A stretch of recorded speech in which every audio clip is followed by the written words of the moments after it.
ബലാത്സംഗ കേസിൽ മുൻ സർക്കാർ അഭിഭാഷകൻ പി.ജി. മനുവിൻ്റെ ജാമ്യാപേക്ഷ ഹൈക്കോടതി തള്ളി. 10 ദിവസത്തിനുള്ളിൽ കീഴടങ്ങിയാൽ മജിസ്ട്രേറ്റിന് മുന്നിൽ ഹാജരാക്കി ജാമ്യാപേക്ഷ പരിഗണിക്കണമെന്നും കോടതി നിർദ്ദേശിച്ചു. എറണാകുളം സ്വദേശിനിയായ യുവതിയെ ബലാത്സംഗം ചെയ്തെന്ന കേസിൽ ജസ്റ്റിസ് പി. ഗോപിനാഥിൻ്റെ ബെഞ്ചാണ് മുൻകൂർ ജാമ്യാപേക്ഷ തള്ളിയത്. ഇരയുടെ മാനസിക ശാരീരികാവസ്ഥ സംബന്ധിച്ച മെഡിക്കൽ റിപ്പോർട്ട് സർക്കാരും കേസ് ഡയറി അന്വേഷണ സംഘവും ഹാജരാക്കിയിരുന്നു. ഇതടക്കം പരിശോധിച്ചുകൊണ്ടാണ് മനുവിൻ്റെ മുൻകൂർ ജാമ്യാപേക്ഷ കോടതി തള്ളിയത്. മുൻകൂർ ജാമ്യ ഹർജി പരിഗണിക്കവേ മനുവിനെതിരായ കേസ് ഗൗരവമുള്ളതാണെന്ന് കോടതി നിരീക്ഷിച്ചിരുന്നു. തൻ്റെ പ്രൊഫഷണൽ കരിയർ തകർക്കുകയെന്ന ഉദ്ദേശത്തോടുകൂടി കെട്ടിച്ചമച്ച പരാതിയാണെന്നായിരുന്നു ഹർജിയിൽ മനുവിൻ്റെ വാദം. അന്വേഷണവുമായി സഹകരിക്കാമെന്ന് ചൂണ്ടിക്കാട്ടിയായിരുന്നു മനു മുൻകൂർ ജാമ്യം തേടിയത്.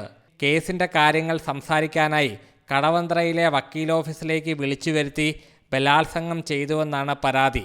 ദൃശ്യങ്ങൾ ഫോണിൽ പകർത്തിയെന്നും യുവതി ആരോപിക്കുന്നു. പരാതിയിൽ ചോറ്റാനിക്കര പോലീസ് കേസെടുത്തിരുന്നു. പിന്നാലെ സർക്കാർ അഭിഭാഷക സ്ഥാനത്തു നിന്നും പി.ജി. മനുവിനെ നീക്കം ചെയ്തിരുന്നു. News desk you talk.